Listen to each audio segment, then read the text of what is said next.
নমস্কাৰ বন্ধুসকল, কি খবৰ? সকলো ভালে আছেগে? এতিয়া ফেচবুকত কাজিয়া লাগি আছে শিল্পী সমাজে।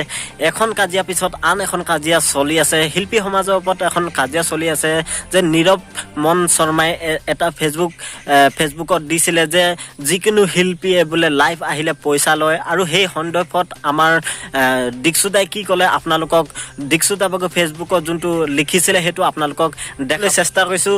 অসমীয়া ফিল্মি গীতসমূহ আপডেট পাই থাকিবলৈ কৃষ্ণনাথৰ চেনেলটো ছাবস্ক্ৰাইব কৰিব আৰু কাষতে থকা বেল আইকনটো টিপিব নাপাহৰিব। চ' দীক্ষুদাই কি লিখিছিলে অলপ চাই লওঁ, তাৰপিছত কথা পাতি আছোঁ আহক।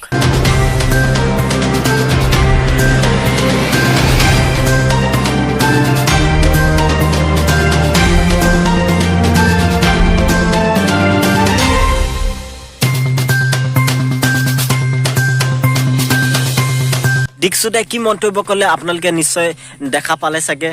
দীক্ষুদাই কৈছে যে যেতিয়া আমাৰ এখন ছবি বা গীত ৰিলিজ হয় তেতিয়া পোষ্টাৰ এখন তেওঁলোকৰ ফেচবুক পেজত যদি শ্বেয়াৰ কৰিবলৈ কওঁ তেওঁলোকেও কমিশ্যন লয়, আৰু এই কমিশ্যনৰ মাজতে এতিয়া কাজিয়া সৃষ্টি এখন হৈ আছে। চাওক, এতিয়া লকডাউন চলি আছে। লকডাউনৰ কাৰণে সকলো শিল্পী বা যিকোনো মানুহৰ ইনকম নাইকিয়া হৈ গৈছে।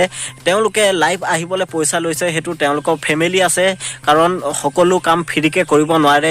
শিল্পী সমাজেও পেট আছে, পেটটো চলাবই লাগিব সকলোৱে। আৰু মোৰ হিচাপত মই কথাটো যোনটো ক'বলৈ বিচাৰিছোঁ আপোনালোকক, শিল্পী সমাজে পইচা লৈছে সেইটো তেওঁলোকৰ ওপৰত কথা। লাইভ আহোঁতে পইচা লৈছে সেইটো ল'বই। আৰু মই জানিব পৰা মতে ফেচবুক পেজেও বোলে এখন পোষ্টাৰ যেতিয়া শ্বেয়াৰ কৰিবলৈ বিচাৰে তেতিয়া বোলে 1500 টকাকৈ এখন পোষ্টাৰ যেতিয়া শ্বেয়াৰ কৰে 1500 টকাকৈ লয়। আৰু মই এটা কথা কওঁ বন্ধুসকল, মোৰ ইউটিউব চেনেলটোত মই অসমীয়া ফিল্মি গীতসমূহ কোনো টকা পইচা নোলোৱাকৈ প্ৰমোট কৰি যাওঁ। তাৰ ওপৰতো মোৰ ওপৰত কপিৰাইট ষ্ট্ৰাইক মাৰি থাকে শিল্পীসকলে। চাওক, মই যেতিয়া ফ্ৰীকৈ কৰোঁ তেতিয়া আপোনালোকে কপিৰাইট ষ্ট্ৰাইক মাৰে। কোনোবাই আকৌ পইচা দি কৰিলেও যেতিয়া পইচা বিচাৰে তেতিয়া তেওঁলোকক মানে পইচা দিবলৈ আপোনালোকে বাধ্য হৈ যায়। মই সেইটোৱে কৈছিলোঁ।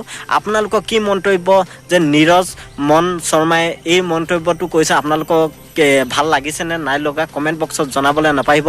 আজি এটা এনে সৰু ভিডিঅ' লৈ আহিলোঁ, আৰু নেক্সট ভিডিঅ' লগ পাইছোঁ। Bye bye, tata, Jai Hind and Jai Aai Assam.